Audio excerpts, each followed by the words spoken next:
I am. We are live. All right, it's 7:10.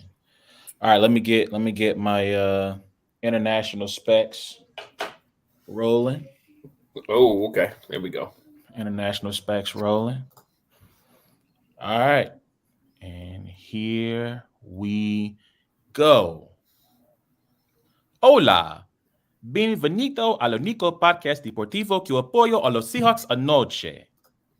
Es algo en blanco y negro con A1 y A Ward. All right, just had to give a little Spanish flair, a little Spanish welcome. I'm working. I'm on my Duolingo. You know what I'm Yes, saying? bien deportes. Hey, I'm Yeah, coming there for we that go. job. You know what I'm Yeah. saying? For sure. Sit next time y'all in Mexico City, send your boy down there. I got y'all. I got y'all. Hey, there we go. There we go. I'm gonna be fluent in about a year, maybe 2 years. Uh, I'll be ready. that's I can what's up. order. I can ask for a ticket to Madrid right now. Okay, okay. You just got back, right? Yeah, just got back. Just got back. It was pretty dope. I'll say this: traveling abroad.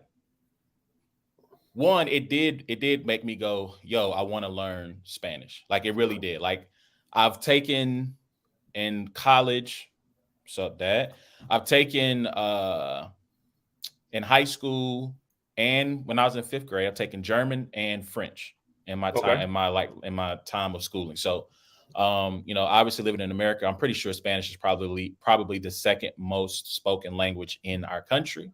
But like being there, it was a an exercise in like being in a space where you don't understand what's being said around you, right? Like living in America, right? If you are not from here, English is your second language or maybe Right. third, right? When you first get here, you're hearing all these syllables and words being thrown around. You don't understand what they mean. And so it pushed me to want to start to learn the language. And so that's what I am doing. I'm learning. I know my wife said that potentially there might be a free class I could take at Rockhurst. So yeah, man, you know, I just I want to get fluent. So I might start the show some days, a little Spanish flair, All right, all right.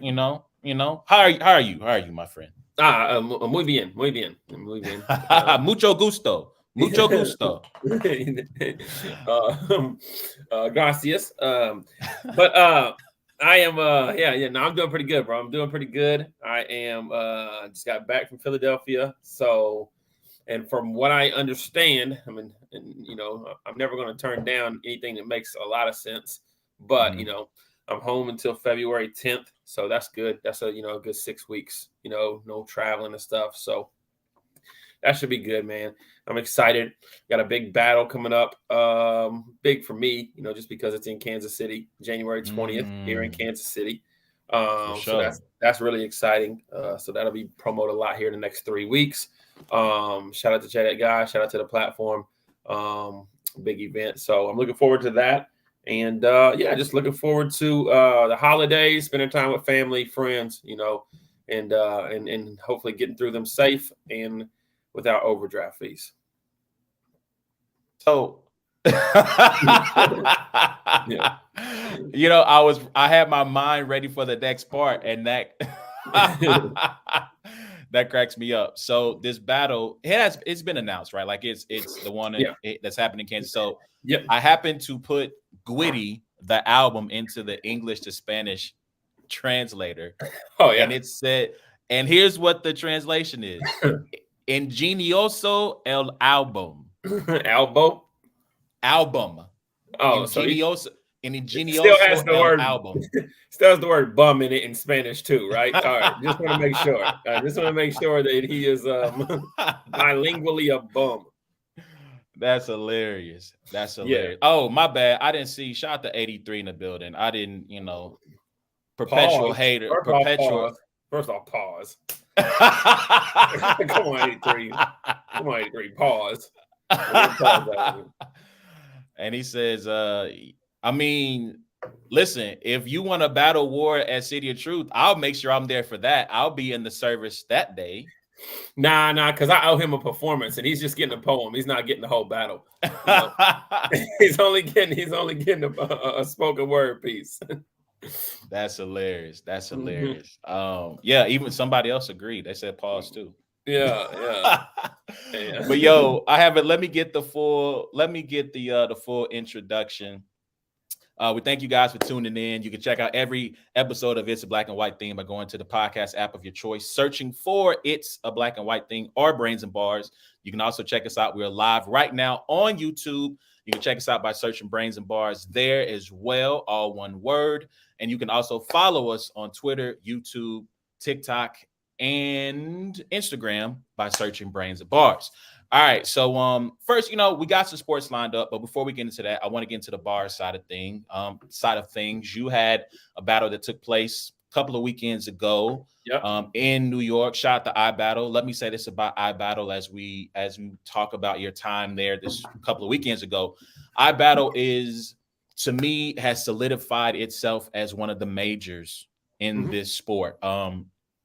I know people may not consider them to be on the same level as a URL or a King of the Dot, but they are consistently throwing cards. They're consistently having, it's a fun atmosphere. It's a dope atmosphere. People are there to listen to bars, react to bars, and have a good time. A fun loving crowd, man. Shout out to Lex. Shout out to everything that he's built there through the app, through the different, I don't know all the different the groups, the High Tide, the Water, so on and so forth. And he's also built a roster of names. You think about the Kangs, you think about the homeschools, you think about the, I almost said unit, excuse me. Think about Real, Appas, real sick. um, Real Sick. I know Anderson Burris, Anderson Bird. Like you Dunch. think about all Dunch, yes, all these Mulips, all these different names that have come through there, that have built their name up through there, rebutted that. I know Sean Gata is now affiliated with the brand, which Mm-hmm. I'm very happy to see because Sean Gata, I feel like, is someone who deserves more plates and more opportunities. And so shout out to him for putting on. And so, yes, Lex, thank you. Thank you for what you do for the culture. Thank you for putting on dope battles and matches all year long. Check out iBattle. If you don't have the app, download the app. It's $25 a month, or they have a yearly option if you want to, just say, look, I don't want to have to worry about the yearly option. Subscribe to them, subscribe to their YouTube channel, all that. So that being said, Culture 6 went down a couple of weekends ago. You versus Appa, man. Just kind of give a quick recap of how you think that weekend and that battle went. Yeah, first off, that weekend was jam-packed with events. On Friday, we had Chrome, Cancel Christmas. On Saturday, we had Queen of the Ring. I think it was Panic Room. Panic Room. I forget what number 7, they're I on that one. believe, or something like that. We had iBattle Culture, and then we had URL's Homecoming too, And honestly, not a huge surprise to someone like myself, but should be a surprise to the battle rap community is that iBattle's event was the best from top to bottom event from that whole For weekend. sure. So when you're competing with, Chrome, URL, Queen of the Ring, that's something to be said about, how they run their events, the talent level that they have, and the names that they're able to kind of get in there. Man, they're guys, and I call them their guys, but the guys that frequent on iBattle, at this event, we're going up against guys that are the best in the world. You had myself, you had JC, you had Rum Nitty, you had Danny Myers, and you had Tay Rock. You know what I mean? Like that starting five is like is a top 10 or 15 battlers in the world, Right. going up against these iBattle guys who are very formidable opponents, got a chip on their shoulder, know how to write, know how to perform, and it's in a habitat that they've built. You know what I mean? Like a platform and a culture and fans and everything that they've built, and it's like it's a home game to them, but it's also well deserved. So, when you're looking at the battles that happened throughout that night, there's a lot of good battles. There was a lot of really good battles. But then when you got down to those last five, when you had Death the Kid versus JC, when you had Los Preem versus Danny Myers, CJA versus Rum Nitty, Fibo versus Tay Rock, and then Appa versus myself, like, man, they all did their numbers. They really, really all did their numbers. And we put on a five battles of high performance, high bars, delivery, everything, And also the great thing was, like, man, Lex Luthor's one of those guys who he sends out the itinerary to me ahead of time, and he says, yo, these three battles go on at 5 o'clock, these three battles go on at 6 o'clock, these three go on at 7, these, you know what I mean? And give or take 10 or 15 minutes, it happens that way, and he pushes through them, And that's just a testament to, you know, his work ethic and just what he wants, the event that he wants to, you know, put on for people that are paying and coming out. So yes, the event was amazing. Great event. And then my opponent Appa was just as good as what I thought he would be, you know. And I didn't didn't sleep on him, didn't ever, think about going in there into that type of environment and giving any kind of half effort or anything like that. So we had a great time. We had a great battle. I felt like I got the first 2 rounds clear, and then I think that the third can be debated. And I think, probably in their building, most people that text me had me winning 2-1 with him edging the third or whatever. But for the most part, yeah, we went last, and to be able to anchor down that event and put on a high performance after people being there for 5-6 hours, and having performances like Nitty, CJA, Low Supreme, those guys, it was really just a testament to how good Op is and how good I am as well. So.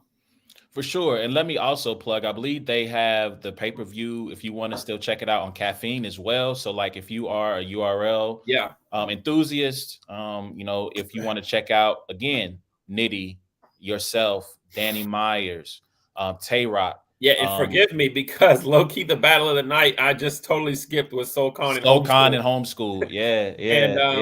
And I don't want, that's 6 right there. And you still, I think they had 6 more too that were very good, For sure. I know. I mean, just from that weekend, I know Los Supreme had. I know people feel like he had a standout performance versus Danny Myers. You told me to go check out Homeschool and Soul Khan. I haven't had the opportunity yet. And again, like I've watched parts of CJA and Nitty. The Idol, Not Stand Still from CJA. Like I saw that online. I was like, salute. Like that was dope. That man, Mitty told him, he said something like, they're going to be RIP shirts, hot off the press like a car lighter. Hot off the press like a car lighter is crazy to me. Crazy. Like, how you think of that stuff, bro? And it's a simple thing. Like it's not like that's like a super layered, right? Yeah. But I mean, it's just like it's hot off the press, like a man, crazy. It doesn't just that was probably like one of the little punches, you know what I mean? But he just says stuff like that all the time. And yeah, CJA was so good too, man. So, but shout out to iBattle, man. Y'all go check that out. Check out that event. I believe you can go get the VOD on Caffeine. I believe. Yes, so. that's why I brought it up. Yeah. Yes, you can go get the VOD on Caffeine. I know sometimes also if you get the iBattle app, they will also have certain battles that you can also purchase on their app on the VOD. But yes, you can go to Caffeine, get the VOD. That's why I wanted to throw that out there. There's another avenue just in case you don't have the iBattle app. Maybe you don't have the space for the iBattle app. If you have Caffeine, you're already halfway there. Check out iBattle, get the VOD, check out all of those battles. All right, so let's spin it forward one more week or this past weekend. You were in Philly for Drop Your Location. That card went down. Obviously, you were there to support Loso. That battle did not happen due to Mike P being under the weather. Trust me, I understand 100%. Me too. And so your experience at the trenches, because this is your first time being at a trenches event. Your experience being at the trenches. First off, it's in the trenches. It's not one of those. It's not one of those that just slaps the name on there. You know what I mean? And it's just like this is what we're gonna call ourselves. I'm not sure exactly where it was at in Philly, but I just know that the Uber driver dropped us off. And, normally when you get dropped off at a battle rap event, like you can see like a parking lot full of cars, or you can see like a bunch of people outside smoking, or you just see 2 guys over there sparring. So you're just like, you get out the Uber and you're like, oh, bet, that's where I go, a few more steps and I'm home. When we got dropped off, like it was just pitch black and it was just abandoned warehouses and a Burger King across the street that was trying to communicate to people to try their new melt, but I think the L had fallen off and it was just like new Met or something like that. Yeah. So I'm like walking down the sidewalk because there was no numbers on the on any of the warehouses, so he just let us off like at the red light. So I'm walking down the sidewalk for probably like just about a minute, which a minute in an area that you don't know where you're at. 60 seconds is a long time. And for sure. As we're walking one way, another car's coming another way. They rolled down their window and they was like, I think they said, "You lost" or something like that or whatever. We just kind of looked and then we seen 2 people across the street and they were just like, yo, is that A Ward? Is that Los? I was like, okay, cool. They were like, hey, they said go to the light, take a left. If you get to the graveyard, you went too far. But before the graveyard, go down the alley, and then you'll see somebody that'll show you where the warehouse is. I said, well, all right then. We walk back down. Sure enough, light, go left, boom, alley, boom, complete graveyard. And you're right by the graveyard. There's just an SUV with the headlights on, rolls down its window. You for the battle? Yeah.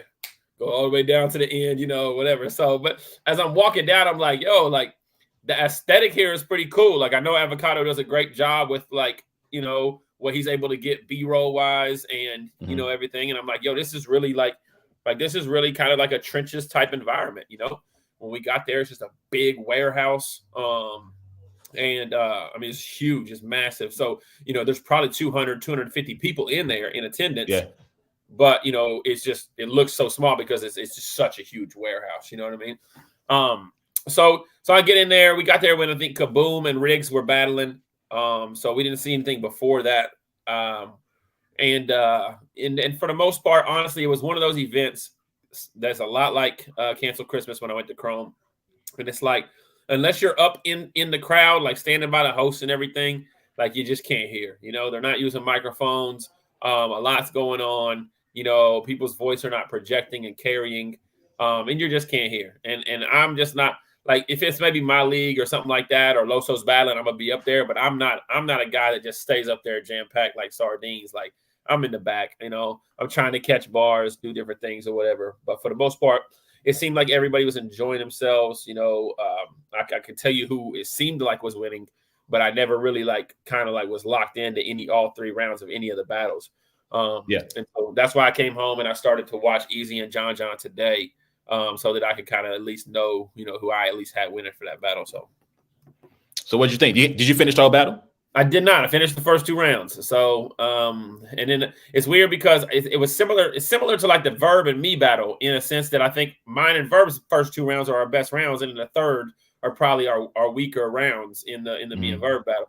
And I think from what I remember in the building was the same. I felt like with Easy and John that they kind of ran out of steam, and it's their weaker rounds. So even though I do want to watch the third to see who I had winning, because I had it 1-1 going into the third, it's one of those things I'm not really excited about watching these thirds. So I just remember thinking wow, this is a very, very long and dry round for Easy in the building. And I remember thinking, okay, they're pausing John a lot right now. I don't know what he said, but they're laughing at and pausing him. And then I remember thinking to myself, he's not really trying to teach a battle rap crowd how to play Never Have I Ever right now, is he? I'm like, I just remember thinking that live, no, let's not do this. So yeah, I'll say this. I won't repeat the line because he said it enough times that I'm pretty sure it's seared in just about everyone's brains who heard it live. But it was talking about Cheeks Raw.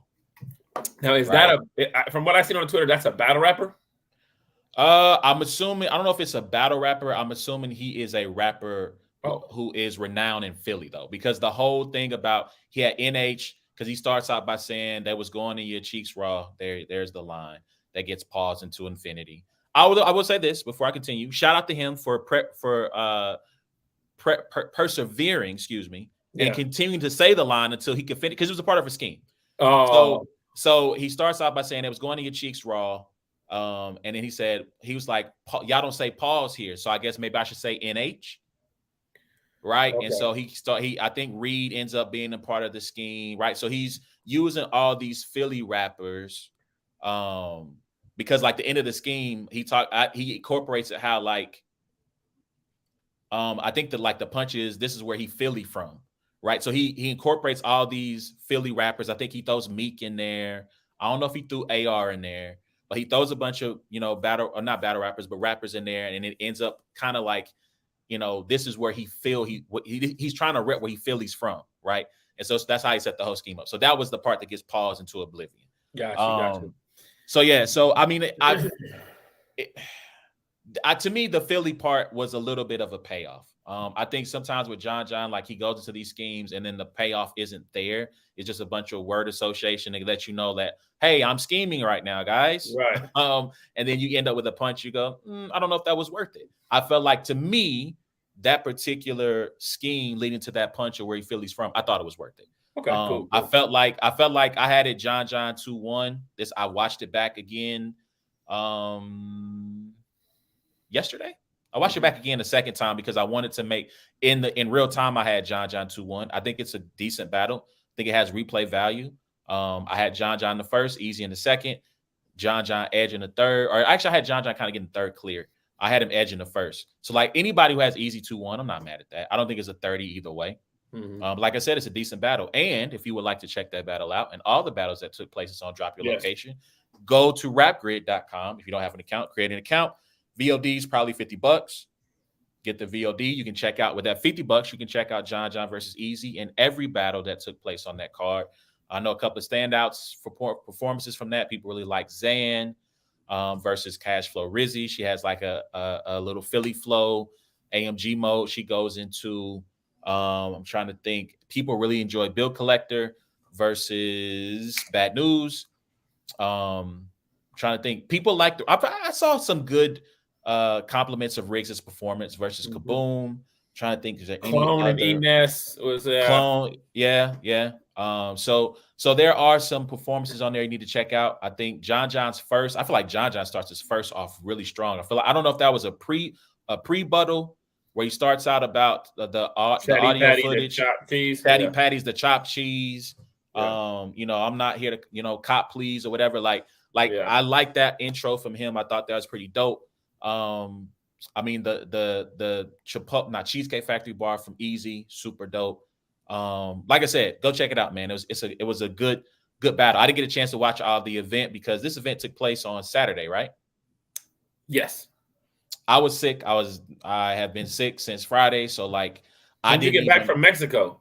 I got back from Mexico the prior Monday, so I got back Monday, okay. Tuesday, Wednesday, Thursday, fine. Friday.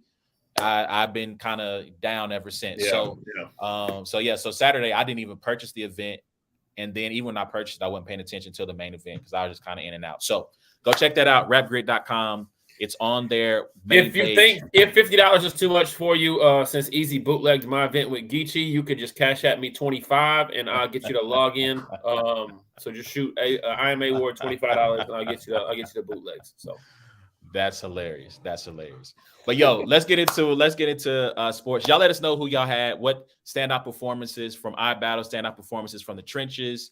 If you want to talk about bars of the year, battle of the year, performers of the year, hit us up at Brains and Bars on Twitter. And you're at IM_A_Ward on Twitter. Yep, holler at me. All right, my wife is dancing right now to try to distract me, but I'm a professional and I can look at how beautiful you are and still maintain my conversation. Can you speak Spanish too at the same time? Wow, I haven't learned how to speak Spanish to her while doing a podcast and maintaining eye focus on her. So maybe next week. All right, but let's get into the NFL, man. Let's talk about some things that took place over the weekend in Week 15. We're going to start with the hometown team, Kansas City Chiefs. Handle business, snapping their 3-game losing streak, right? Am I tripping? No, two-game losing streak. Patrick has never lost 3 games in a row. 2-game losing streak, taking care of business in Foxborough against the Patriots, 27-17. Pretty uneventful game except for one particular moment. Late early fourth quarter, Patrick Mahomes. Was it third quarter? I don't remember, but I thought it was third, but it could be fourth. Yeah, it was probably fourth. I thought it was third fourth just because I feel like there was a lot of time left in the fourth quarter when it happens. Yeah, but probably was. But Patrick Mahomes tries to hit Kadarius Toney across the middle. Pass hits him right between the 1 and the 9. He bobbles it. It goes directly into the hands of a defender in Chiefs territory. The Patriots end up scoring a touchdown on that drive, making the game the Chiefs were still in control, right? But they put the game a little bit into doubt.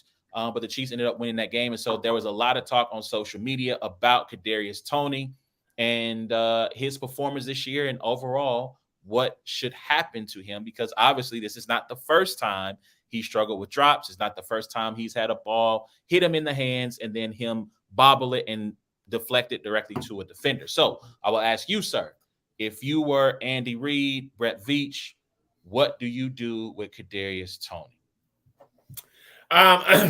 We talked about this a little bit earlier this week or whatever. I'm putting him on the bench. Or I don't know how many snaps technically he plays a game, but he's seeing the field on punt returns, maybe, and he might see a couple snaps a game for some decoy stuff. But I'm making some kind of change to the point to where he realizes that, hey, like, unless you get this thing figured out, unless you take full advantage of the snaps that you are getting, or unless in practice, which I don't even think they practice much anymore going into these last weeks. I don't know that there's a lot of I think there's more so just walkthroughs than practice or whatever. But I'm putting him on the bench. I'm saying, hey, let me see what I can get with Richie James. Because at this point, it's not a situation where he's just not making plays. He's making plays that hurt the team, and that's the big thing. It's not just, he's not ran the wrong route, or he this, that, and the third. He's making plays that are hurting the team, as it pertains to the drops and obviously the tip ball interceptions or whatever. So I'm putting him on the bench. I'm not cutting him because that wide receiving room is just so thin. Thin.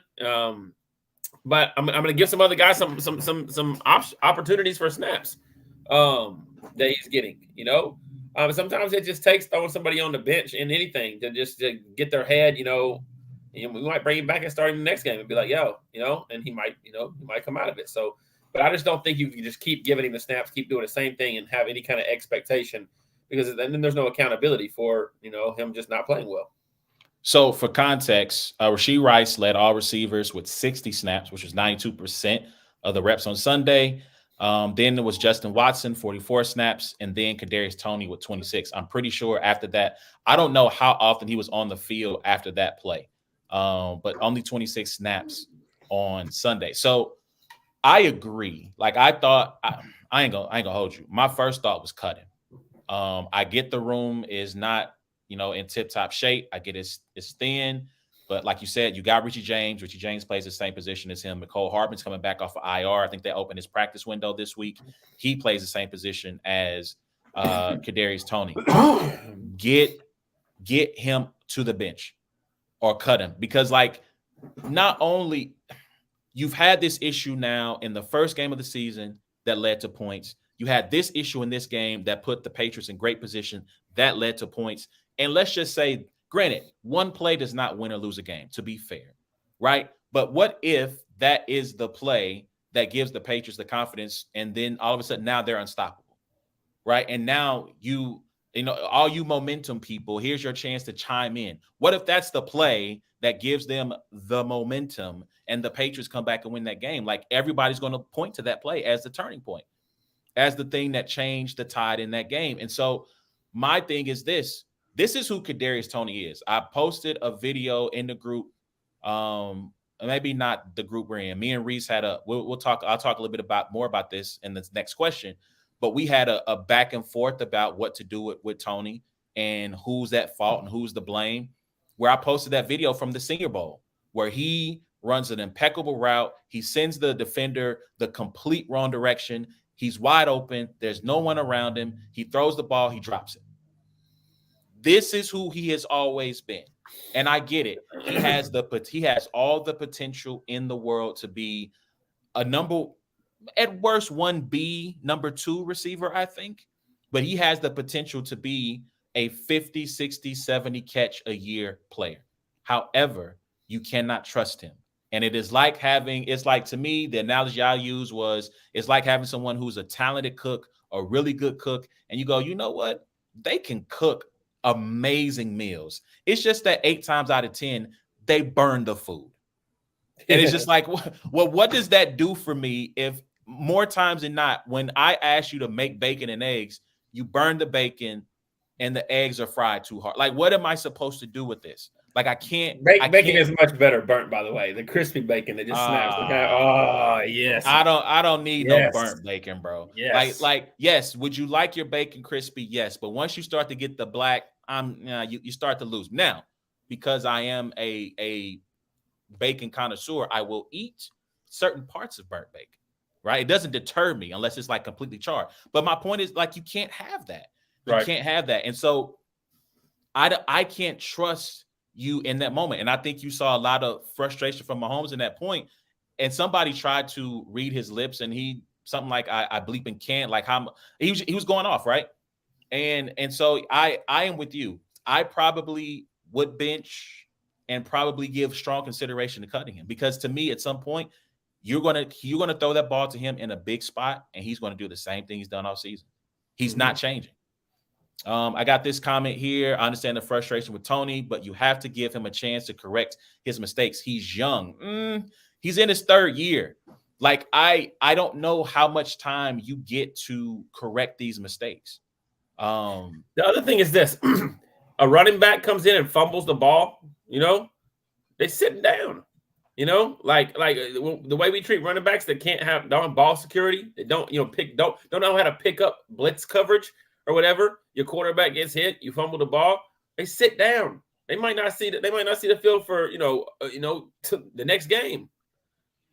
Yeah, I mean, speaking of that though, Rashee Rice, like, he needs to be walking around the facility with the football in his hands, high and tight, and randomly people need to come and try to peanut punch the ball out of his hand, because he fumbled twice on Sunday. The first one, he was down by contact right before the ball came loose, but he had a second fumble that I believe he recovered. I don't think he lost that fumble, but he recovered it. And again, Rashee Rice, again, 92% of the snaps on Sunday.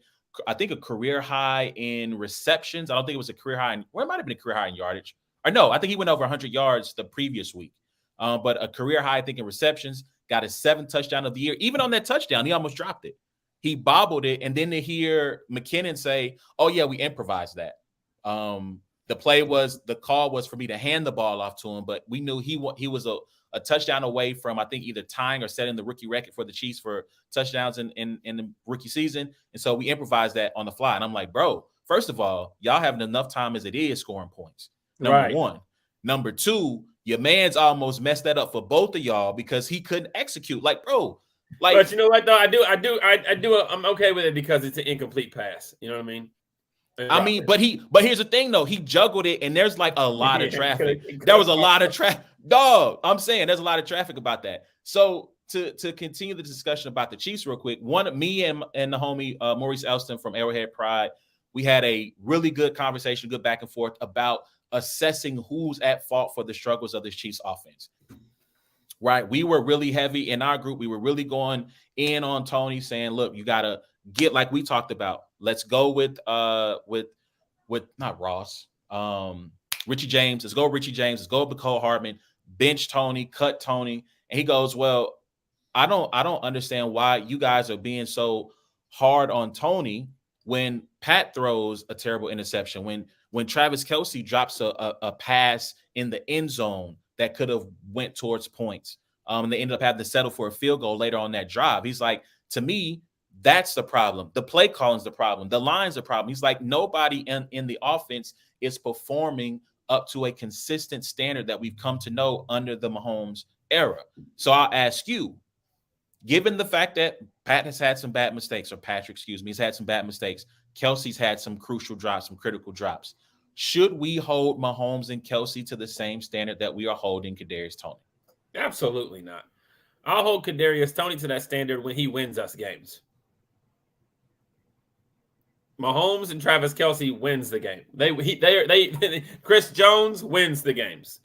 Like, these are the guys that are the reason that you're in a playoff picture, that you're leading the division. You know what I mean? And when you start winning, there's a little more leeway you can get. You know what I mean? With some snafus and bad passes or a penalty or something to that extent. I mean, you look like Jason Kelce last night. Has a false start in the game against Seattle. He had 2 false starts in the game, I believe, against Buffalo a few weeks back, that they ended up winning in overtime, but like 2 critical false starts. And it's like, like what's the guy's name on the Chiefs? Jawan Taylor or whatever. Like he's the one. I'm like, hey, get it together. Like you're the most penalized, player in the league. You know what I mean? Like I'm giving Jason Kelce some leeway because he's helped us win games. He's gotten us there. So no, I'm not holding them to the same standard. And plus, I think that those two guys are not guys that you have to go in and say, hey, you're playing bad, or hey, go hit the jugs machine, or hey, maybe you need to spend a little bit more time, prepping for next week's game or whatever. Those are guys that want to do it and known to being able to do that weekly. They literally coach themselves, because I believe they hate losing that much. So yeah, I'm not holding them to the same accountability. I think they know that they're not playing right now well enough to win the AFC. So what do you think? So his other point was that because they are the team leaders, because they are the best players on the team, that the standard for them is even higher. So his point was because they are the best two players on that offense, they have to then pick up the slack for these role players like Tony who are not pulling their weight. They are. That's why we're 9-5. That's why we're 9-5, and we're not 5-9. You know what I mean? Like the Chiefs are a catch and a offsides away from being the number one seed in the AFC. MVS catch and Kadarius Toney being offsides. So Travis Kelce and Patrick Mahomes didn't have nothing to do with those. As a matter of fact, Patrick Mahomes made an amazing pass, and Travis Kelce made an amazing lateral. They should have won because of those two guys, and they lost because of the other two guys. You know what I mean? So they are picking up the slack for those guys, and that's why we're winning games. Patriots are the Patriots. They're not any good. We were going to win that game, but winning on the road in the NFL against Bill Belichick by 10 points, it's not a bad win. It wasn't necessarily an ugly win outside of that interception or whatever. That's a good win. So I'm assuming maybe this point, quick battle rap interjection here from Michael Cobb. Forgive me if I mispronounce your last name. Who won Loso or Arsenal Sup Award? I am assuming he's referencing the Loso versus Arsenal battle that took place on the URL app. Loso 30, if I remember. Yeah, Loso 30 to Arsenal. Yeah, he definitely 30 to Arsenal. That's one of the things that if you don't, there's a whole world out there that does not have the app. There's a big world out there of people that have not seen these battles, that might see a flyer, that might see a clip, they might be scrolling on TikTok and see something that pops up that's viral from 2 years ago, whatever, and be like, yo, they battled, and so it's interesting. When I talk to a lot of people in barbershops, airport, wherever, just in walking, talked to a guy at the sports bar the other night who was a huge, battle rap fan back in the days, and he's just, oh, this battle happened. Oh, that battle happened. Wait, Murder Mook battle, New Jersey twerk. That's crazy. What, you know what I mean? Like those kind of things. So, yeah, shout out to you, Michael. But yeah, Loso definitely 30. All right. So to bring it back to sports now. So this is from my pops, my dad. He says they don't deserve a pass. They make mistakes. What's this? The Michael Jordan standard. And I think, honestly, that's what. Okay, so you mean to tell me, all right, if Kadarius Toney drops passes every game, he deserves to stay on the field. And if Patrick Mahomes throws an interception every game, if Kadarius Toney drops a pass every game, we're benching him. If Patrick Mahomes throws an interception every game, he's gonna be the quarterback of the Kansas City Chiefs. You know what I mean? Like it's not a one for one thing. I'm not saying that when they don't, Mahomes is one interception away from his career high, I believe. I think he's one interception away from his career high, and we still got 3 games to go. So he's more than likely going to. You know what I mean? Yep. So there's accountability there, but it's like they coach themselves. You know what I mean? Like I don't think Andy Reid has to pull them in and say, "Hey, I think we're going to go a different way with you." Hey, Kelce, I saw your podcast. I know you and Jason want to play for the Browns. So like when they mess up, they're treated different. I agree 100%. Your stars are your stars, and your stars get more leeway because they have the equity. They built in the equity of when they mess up, you understand that that's what comes with it because they are human. They are going to make mistakes. Do you have to, in front of the whole team, do you have to chastise Pat and say, hey, Pat, you can't make that throw here. That's a terrible decision by you. Absolutely. Hey, Travis, you can't. I think he fumbled against the Packers. or it was either the Packers or the Eagles. It was one of those games where He did. He punched the ground right after. Yeah. Right. You have to protect that ball there. I understand you want to fight for extra yardage, but you got to know when you've done all you can do and get down, because these guys are coming from every direction trying to knock that ball loose. Right? Do you do that publicly? Yes. But those, again, like you said, those guys have set the standard. They are the standard bearers. For those who are not those players, you are trying to ascend to that standard. And if you cannot ascend to that standard, we have to find people who can then replace you to try to get there. I get it. This receiver room is a failure. I've been on this podcast critiquing Brett Veach for saying, hey, you thought you had something, you miscalculated. You got this wrong. If I didn't say it before, I'll say it now. To me, next season, there should be 2 players on this roster in that wide receiver room. It's Sky Moore and it's not Rashee Rice. Yeah, Rashee Rice. I almost said Justin Ross. Those are the only 2 players on that team who should be there as a wide receiver next year. Justin Ross, Justin Watson, MVS, Kadarius Toney, McCole Hartman. Sorry, guys. We thank you for all you've done, but we're going to go a different direction. And you got to rebuild that room, because this bargain basement approach that you tried, it didn't work. It failed. And so, yeah, you're absolutely right. Yes, those guys need to be better. But again, I can trust that more times than not, when we need a play, they're going to make a play. If Patrick Mahomes has to be able to trust that when he throws Kadarius Toney that ball, that he's going to catch it. Because what's going to happen is you're going to have Pat see him wide open, and he's not going to throw him the ball. And to me, that has happened this season. You have seen that on tape. Players being open, but because they have not performed, Patrick hasn't thrown the ball, and it's caused issues in his own performance. And the last thing I'll say about this is that when you have these players underperforming, though, your best players feel like they do have to overcompensate, and that's what causes these silly issues, these silly turnovers, these silly mistakes that they normally do not make, because they're trying to play perfectly. Patrick alluded to that in the quarterback docuseries about trying to be perfect because he felt the pressure because things were not going well defensively. The defense was a sieve, right? They were giving up mad points. He felt like he needed to score a touchdown every time out. It led to him taking chances that he shouldn't have, and it hurt the team overall. And to me, that's part of their problem, on top of Matt Nagy, on top of the wide receiver room. So, yeah, y'all let us know what y'all think about that, man. What would you do with Kadarius Toney? Would you bench him? Would you cut him? And if you were bench him, who do you replace him with? All right, so let's jump to the Patriots real quick in this equation. So there's been lots of talk that started this coming into this game, reports that the New England Patriots were going to move away from Bill Belichick at the end of the season, and he was going to be free to either retire or go coach another team. To me, Bill Belichick is the greatest coach in NFL history. He may be the greatest coach of all time, regardless of sport. Yes, greater than Bear Bryant, Nick Saban, the Wizard of Westwood, John Wooden, Phil Jackson, Red Auerbach, Pat Riley, you name it. Whoa, wrong Pat. Pat Summit. Oh, thank you. All right, thank you. He's the greatest of all time. So, what if you were the Patriots? Would you look to move away from Bill Belichick? What's out there? I mean, I think the only way you look to move away from Bill Belichick is if you know you got something coming in that is like, all right, you know what I mean? Like it's time. It's time. You know. Yeah. So that's the only way I'm moving away from Bill Belichick. And then from Bill Belichick, the only place I'm going is a place like Los Angeles Chargers. You know, a place that is built right now with a quarterback and an offensive system. And I come in with my defensive mind, and I'm like, all right, let's get this ball rolling. You know what I mean?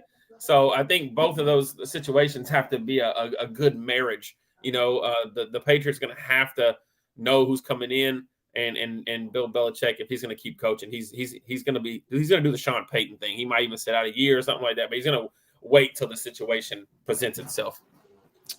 Yeah, I mean, so here's what I think. I would keep Bill Belichick if I'm Robert Kraft under one condition. You got to get a GM. Bill Belichick has been the GM for, the entirety of this run, and he has been incredible at finding talent.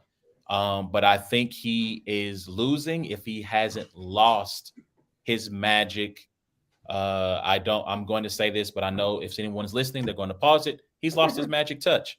Like he's lost, he no longer has the ability to find great talent. And if you go and look at his like draft classes, they leave a lot to be desired. I want to see if I can pull this up real quick, but it's just to me when you look, especially with the first round. So if you look at first round picks, I think Christian Gonzalez is going to be a first round hit for him. He tore. I don't know if he tore his ACL Christian or his Barmore was Achilles. first round, wasn't he? Second. Oh, okay. Barmore was second round. Mac Jones was the first round pick that year. Cole Strange, I think he's the guard, was a first round pick. I mean, good player. No first round picks in 2020, 2019, N'Keal Harry, 2018, Isaiah Wynn. No first round draft pick in 2017 or 16. 2015, Malcolm Brown. 2014, Dominique Easley. Now, Dominique Easley was playing really well. He suffered a terrible, I think, ACL injury that pretty much ended his career. And then you got to go to 2012 when you get to Chandler Jones before you find an all-pro that he selected in the first round. And I just named 1, 2, 3, 4, 5, 6, 7, 8 draft picks. 2012 before you find a first round draft pick that's an all pro. If you pull this out, extrapolate this out to the first 3 rounds, to me, the first 3 rounds are where you find the base, the foundation of your team. And again, this year, I think Keon White, second round, Marte Mapu had the interception in this game against the Chiefs. Cool. Tyquan Thornton last year. Not really. Marcus Jones, he's all right. Like you mentioned, Christian Barmore, cool. Ronnie Perkins, Then you get to 2020, Kyle Duggar, yes. Josh Uche, yes. Anthony Jennings, yes. So, I mean, but also in the third round, Devin Asiasi, who's a tight end who's out of the league, I believe. So, I mean, again, his track record as a drafter, especially on the offensive side of the ball, has been abysmal. He's missed. He can obviously still coach a defense. He's really great at that. But his ability to find skill players, to find a quarterback, to find that type of talent, I personally do not trust. And if he does not want to cede that power to an actual GM to make those decisions, then I'm calling LA and say, hey, let me get that first round pick. I'll take a first round pick because my concern is if he stays in that number 2 spot and they draft a Drake May or Caleb Williams, if the first overall team decides to go with Drake, I'm concerned with his ability at this stage to properly develop a coach, because Mac Jones was not terrible in that COVID year. Yeah, he wasn't. He wasn't great, but he wasn't terrible. And to me, he's regressed, and part of that is on Bill Belichick's docket as being the person responsible for that. So that I personally would not. I personally would not choose to, unless he's willing to give up that power. You think he needs to bring in like new coaching staff as well? I mean, I think he needs to have a true search for a dope offensive coordinator. He's not, but here's the problem, right? He's not going to give him control. I mean, I guess you could bring back Josh Daniels. I mean, that was Mac Jones' most productive year was under Josh. So yeah. I guess you go back and get Josh Daniels. He's a great coordinator, not a great head coach. Right. So maybe that's the fix. But to me, you have to go and find someone to run that offense and especially with you being in a position to draft one of the top 2 quarterbacks in this draft. Yeah. So that's my personal preference. So let me say this last thing in closing. I know people like to try to make this chicken or the egg thing with Brady and Bill. Like, let's be honest here. Tom Brady is in part made by Bill Belichick. Tom Brady himself has said he's not who he is without Bill Belichick. It is not Tom Brady made him or vice versa. This was the perfect marriage of 2 great coach, great player, and that led to 20 years of success. Right? So that first Super Bowl, that defense, I mean, honestly, those first 2 or 3 Super Bowls, the defense is leading the way, and Tom is, to quote Cam Newton, he is the game manager. He's not the game changer in those first couple of Super Bowl wins. Then it starts to flip. Brady starts going crazy. The rules change, which is in part because of Belichick and his defense, and Brady takes off, and we see what he becomes from there. But please, people, put some respect on Bill Belichick's name when you talk about him. I get it's not great now, but don't be disrespectful.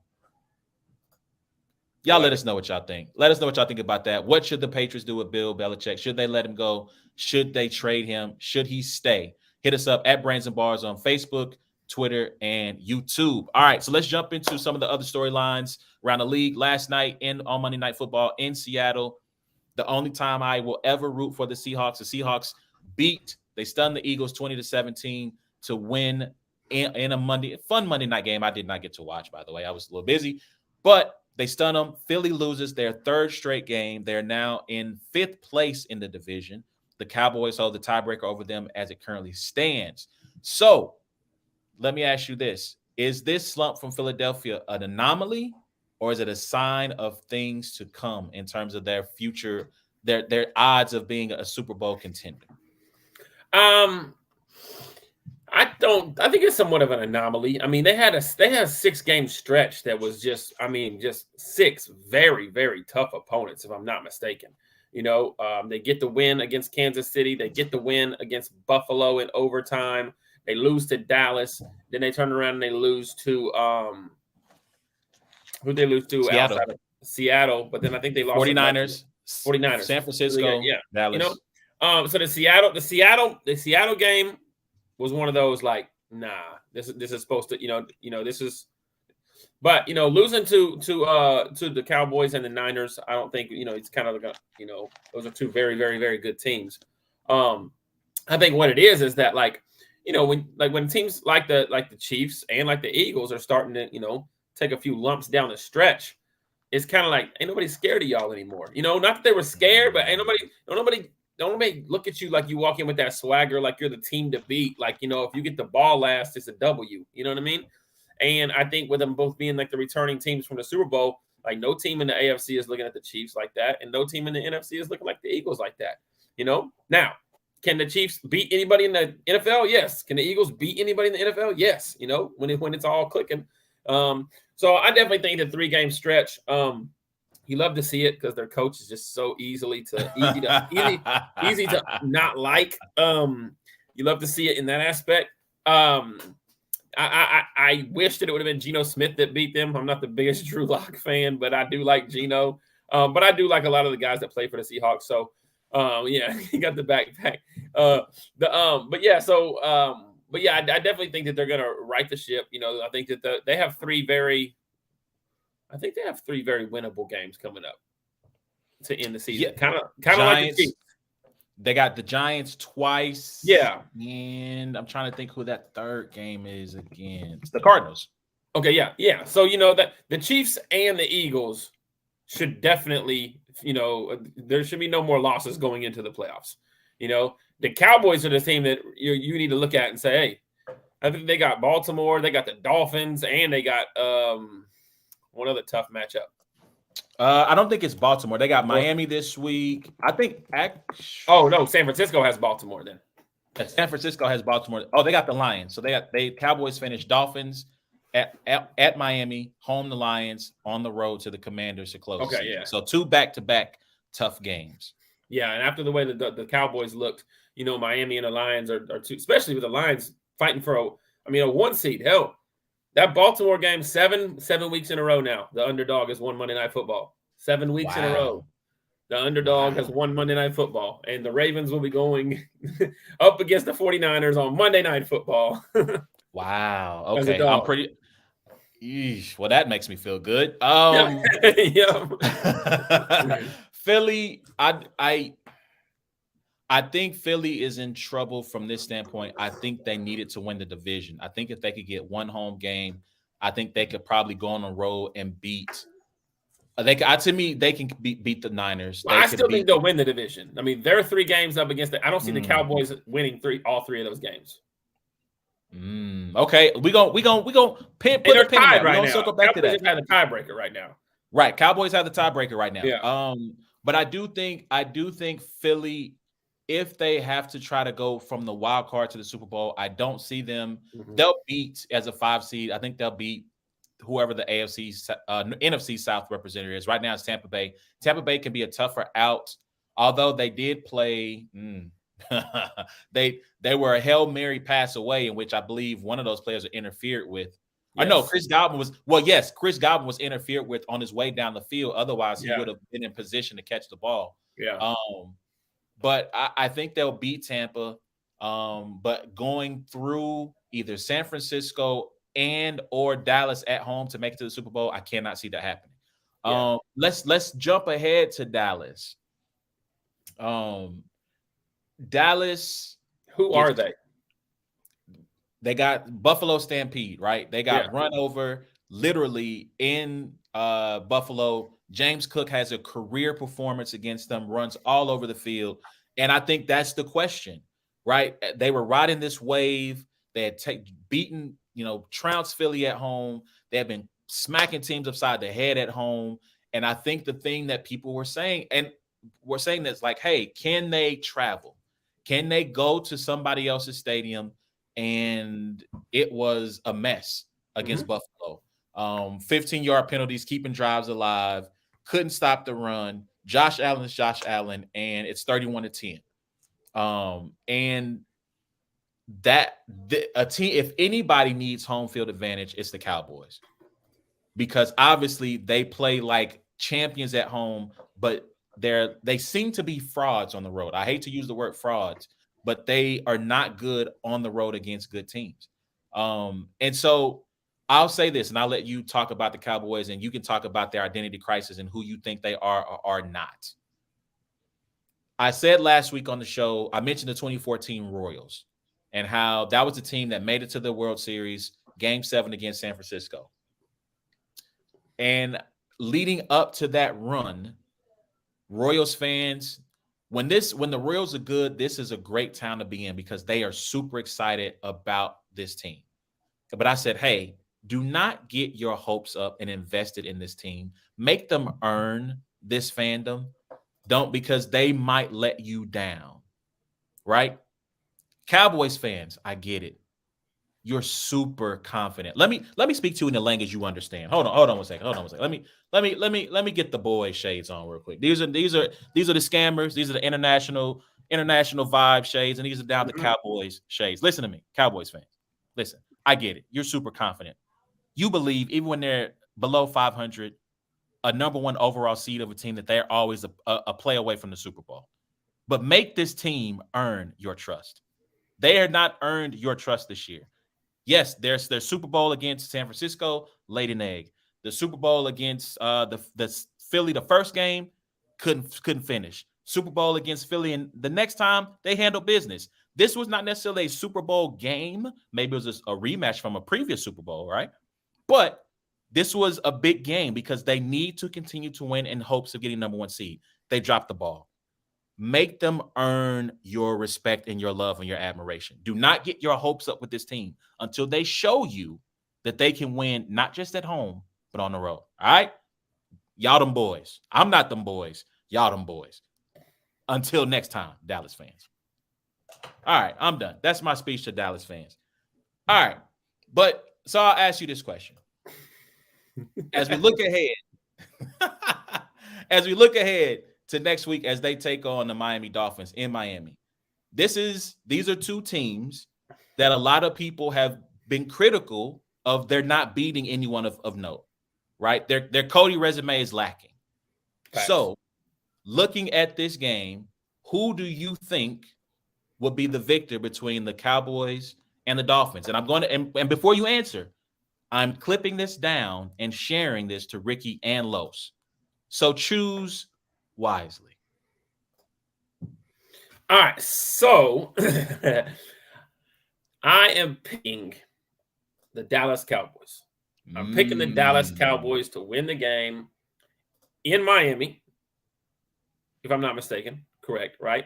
Yep, in Miami. I'm picking them to win because I believe Dallas is the better team. Okay. I believe Dallas is the better team as far as offensively, defensively, and don't even get me started on special teams. Where the hell did they find this Aubrey kid who just walks on the field? And man, let me tell you what, Dallas Cowboys fans, Aubrey has earned your trust. All right? Yes. The rest of the team still needs to earn your trust. but that kicker has earned your trust. Now, did he miss his first? We missed his first one this year, right? And if he did, it was against the Bills. I didn't see the whole entire game, so if he did, it was against the Bills. I know Butker missed his first one. Against the Patriots. If he did, like I said, I didn't see the entire game. He's still perfect. He's still perfect. 31-31. Yeah, but I'm taking Dallas just because I think they're overall the better team. I think coming off of a loss, they realize what they have to have in this Dolphins game. You know what I mean? They lose this game, then they lose the division. You know, that's just pretty much the facts of it. And I'm not sure how healthy Tyreek is. I assume he's going to be back for the game, but if he's not back for the game, I think it'll be difficult. The one thing though, you guys saw James Cook just eat up that Cowboys defense, right? Listen, they got two of them boys down there in Miami. They got two of them joints down there in Miami. That Mostert and is it A-Chain or A-Chain? A-Chain. Listen, you better Blockchain, A-Chain, whatever it is, man. They got two of them over there, so you better be mindful. But if I had to pick, just with coming off of a loss like that to the Bills, I do think Dallas plays worse in cold weather. I know it's probably cold up there in Buffalo. It wasn't frigid, but I'm sure it was not. Temperatures weren't that great. It's going to be nice in Miami. It's going to be similar to what it is in Dallas. And I think knowing what's on the line, knowing that you can't lose another one, I think Dallas takes care of business in that game. I have them losing the next one to the Lions. That's a home game, though. Watch. That's a home game. Because that's what the Cowboys do. That's what the Cowboys would do. Okay. They're I'm gonna take the fans' hopes up and be like, "Nah, we don't lose at home." And in 2 games before the division, they're gonna drop one to the Lions. I'm gonna take the other side. I'm gonna take Miami. I think. Is this an MVP game? Is this a huge MVP game? No, because right now Brock Purdy is the MVP, and I don't say that with like any what's the word I'm looking for? I don't say that with any like happiness, right? Like I'm not excited about that because I like to stay underneath the radar. Let me put it that way. And I also believe that Tyreek Hill is the MVP. I get Christian McCaffrey to me should be second. To me, the top 2 MVP guys, I've been saying this now for weeks, is Christian McCaffrey and Tyreek Hill. Tyreek Hill's number 1, CMC's number 2. Amazing player, man. And to me, then we can get to because Brock Purdy kind of knocked you out of the fantasy football playoffs too. There's just a little bit. Listen, don't get me started. Like I hate ESPN. Here's your weekly recap. I lost. That's the recap. Right? Stop reminding me. You're currently down right now. I know, bro. I checked the score. Yeah, man. I went 0-4 this weekend. I got 2 leagues left to still try to win the chip. So yeah, but Brock went crazy. I faced McCaffrey in the daily in the League of Greats. I went up against smoked. Was it Nathaniel? Did you play Nathaniel or you played Velasquez? I played Nathaniel. 150 something. 150. Yeah. So I mean, it was rough, man. It was rough. Let me take a quick second to holler at the fantasy football people. I know people say nobody cares about your fantasy football team. Well, listen, it's a black and white thing. We care. If nobody else cares, we care. So we want to hear from you. What's your stories? How's your team doing? How's your season going? Are you still alive, or have you died? Are you a degenerate like me and are in 8 leagues, which is partly A Ward's fault? He's partly to blame for this. Yeah. Are you in 8? I'm in 7, man. I'm in 7. Yeah, I mean, we get it's like getting to Labor Day and Ward hit me up. Yo, I need one. Can you join?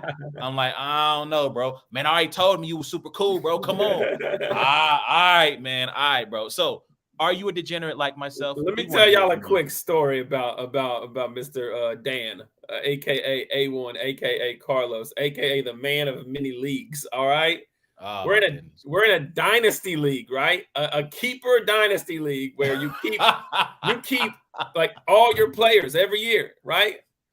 he's so emotionally tied to these losses and everything that's going on in his life that he drops Justin Herbert in our keeper league.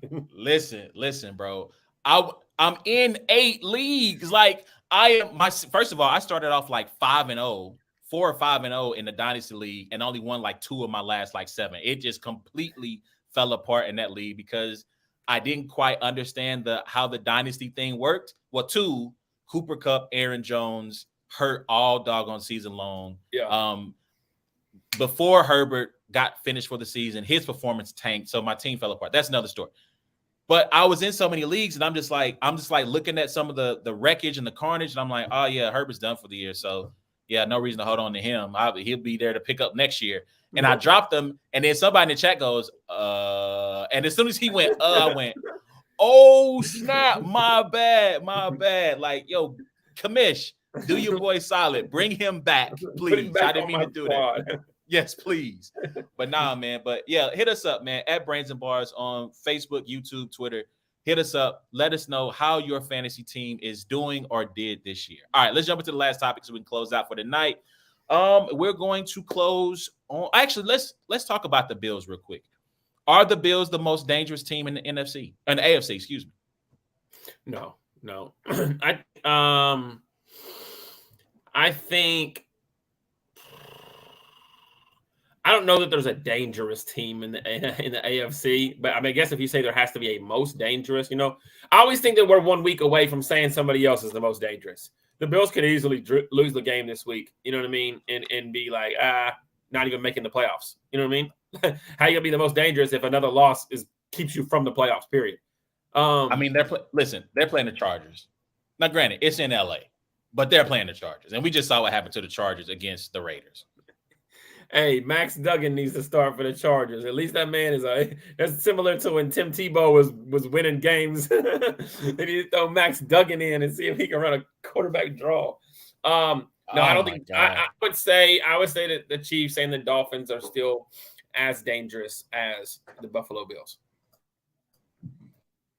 Yeah, so I think it's really a week to week basis with all three of those teams. Do the Buffalo Bills have the most impressive win as of late? You know what I mean? That's an impressive win, what they just did to the Cowboys. A very impressive win. The last Chiefs impressive win, the Dolphins. No, because they went up 21 and had to hold on to the lead. They still beat a team that was considered one of the best in the NFL at the time. Okay, I can rock with that. So to me, the Bills are the most impressive team, are the most dangerous team in the AFC right now. And I said this last week and I'll repeat it again. If they make the playoffs, they're going to the Super Bowl. Right. I think they have the defense to compete with any of the teams that are currently in the playoffs. I think Josh Allen, I've said it before, Patrick Mahomes is the best player in the league, but when Josh Allen is on, he's Thanos. There's nothing you can do with him. You cannot sack him. You cannot bring him down. That man was on when we beat him. Okay, first of all, that's not his fault though, right? Like let's keep it a buck. That was Batman versus Superman right there in that particular. You just called him Thanos, so Thanos would have beat Superman. Maybe. I mean, first of all, Superman's a bad enough. I feel like Superman is weak. The way Ricky hates Captain America is the way I hate Superman. I think Superman's the weakest superhero of all time. That's neither here nor there. But I think I think when he's on, he cannot be stopped. And he doesn't even have to have that performance against the Chiefs. It's just that in that Chiefs game, for example, there were several times where they had him dead to rights and they couldn't bring him down. They couldn't stop him. And so to me, that's what I mean in terms of Thanos, because he's so big, you can't get him down. If you feel like you got him dead to rights, he just stiff arms you or steps around you or runs away from you, and he's throwing 60-yard rockets on the move that are on target. And so I think that team right now, because they are in survival mode, they are going to be super tough if they make the dance. Now, the problem is that they got so many teams ahead of them, including the Bengals, including the Colts, including the Browns, who just, like, we'll talk about a team that won't die. The freaking roaches of the NFL right now. They survive everything. Joe Flacco out here. Oh, my God. They should have lost that game. They should have lost that game. Like Chicago, bad tackling, bad angles. It's three of y'all. It's three of y'all in this place. How do y'all let Amari Cooper? Anyway, that's neither here nor there. But anyway, yeah, I just think that's their issue is can enough teams in front of them lose? I think the Colts are ahead of them. I think the Texans are ahead of them. Will enough teams lose that they can at least get to that 7 spot? And they get to that 7 spot, now you're looking at the season starts over. Yeah, I get you. You're looking at meeting up with Miami again for the third time because I don't know if the Chiefs are going to be able to climb up past Miami or Baltimore. So, listen, I'm not giving him too much credit, Sydney. He will definitely throw it. Yes, he will. Listen, he gonna throw you one. Will you catch it? Is the thing. But the thing is that no, you will. The statistics show that he'll throw you one you won't catch, and he'll throw you one you will catch. The statistics show. But the point I'm making is he only threw for 90 yards against the Cowboys. He didn't even play a great game. That's probably the thing that's alarming about it. He didn't have to. When you can just keep running halfback power all game and they can't stop it. Hey, I don't need to throw the ball, you know? So last thing, and we're going to get out of here on this one. My team, San Francisco 49ers, are the number 1 seed in the NFC. It was an interesting game against the Cardinals. They ended up winning by double digits. They got the Ravens this weekend, game of the week. I got the Ravens. I want to say the Niners, but my pessimist outlook will not allow me to take them. So I'm going to take the Ravens. In part, though, I do have a good reason. Their 2 interior linemen, Javon Hargrave and Eric Armstead, are banged up. They did not play on Sunday. That allowed the Cardinals to run for a season high in rushing. Now you got Lamar Jackson coming to town with your 2 best interior linemen either not playing or severely banged up. That's why I think they will win the game. But if by some chance, some miracle, those underdog, plucky Niners can pull off the victory against the mighty, mighty number 1 team, Super Bowl favorite Baltimore Ravens, if they win, if they go 2-1, they will be the number 1 seed. So let's just assume they win the game and they beat the Commanders. That's who they got next week. Last game of the season, they would have wrapped up home field throughout the playoffs. Do you rest your starters that final game of the season? Who is it? Cardinals? Rams, who will probably be playing for a playoff spot because they're in the hunt for a wild card spot. Yes. Yes, I rest the starters. However, I'm going to give it back to that. I want to ask one question before I get back to that. Is this an MVP game? Yes. This is the game for the MVP because it's Brock Lamar Purdy. Jackson comes in and wins on Monday Night Football, goes crazy. This could be. Yeah, okay. All right. And if Brock Purdy does the same, he's the MVP. Back to this. I don't think that you live in fear, but you just lost a Super Bowl because of injury. You know what I mean? Like last year, you just lost because of a freak, drop back, take a sack, whatever. You have everything locked up. Limit the hits on your guys that are going to win you a Super Bowl. Put the other guys in and let them play. All right, let me put on my bang bang Niner gang specs here. Okay. These are multi-purpose glasses here. Okay. Just pretend that they're red. Just pretend that they're red. Listen, Kyle. First of all, let me congratulate you. I've been a critic of yours in the past. You've done a great job this year. To me, it's worthy of Coach of the Year consideration. But I wouldn't be mad at Kevin Stefanski winning Coach of the Year because of the job that he's done in Cleveland. But that's neither here nor there. If you beat the Ravens on Monday night, and then you should beat the Commanders in Washington the following week, I don't want to see a single second of Christian McCaffrey, Brock Purdy, Brandon Ayuk, Deebo Samuel, George Kittle, Trent Williams, Chase Young, Fred Warner, Draymond, aka Draymond Greenlaw, Travarius Ward, Diamador Lenore. I would say Joey Bosa, Nick Bosa, all of them, Javon Hargrave, Eric Armstead. All I want to see are 2s and 3s on that field as if we're playing basketball. That's all I want to see on that field. 2s, 3s, and if you got a 4 out there, put them on the field. I don't care if the Rams are trying to make the playoffs. Let that be for them to deal with on another day. But you let Sam Darnold and Jordan Davis. I'm blanking on his last name. It's not Jordan Davis. It's Jordan something. I can't think of his last name right now. I'm blanking on it. But you let them handle your light work. All right. You guys have done enough. You need to rest. I don't want to see it. Bang, bang, Niner gang, baby. Anyway, I'm with you. That's our show tonight. We appreciate y'all tuning in to another episode of It's a Black and White Thing. Please remember, you can check out every episode of It's a Black and White Thing by going to the podcast app of your choice, searching for It's a Black and White Thing or Brains and Bars. Please rate, review, and subscribe. Please give us 5 stars. Yep. You can also check us out on YouTube by searching at Brains and Bars. We go live. I'm trying to be more consistent once a week. This man leads a busy life. So if he cannot join me, I will have no problem pulling up solo dolo and trying to entertain you for about an hour or so. So check us out there. Hit the notification bell, comment, rate, review, subscribe, share that as well. You can check us out on Instagram, Facebook, and Twitter at Brains and Bars. You can check out A Ward. Where can the people find you, sir? I am A Ward on almost everything. Twitter, I am _A Ward until the original I am A Ward gives me the Twitter handle. But yeah, holler at me. Make sure you follow, like, subscribe, say nice things. God is good. All right. And until next time, it's been a Black and White thing, man. I holler at y'all. Y'all have a good week. Enjoy. Happy holidays. Buenos dias.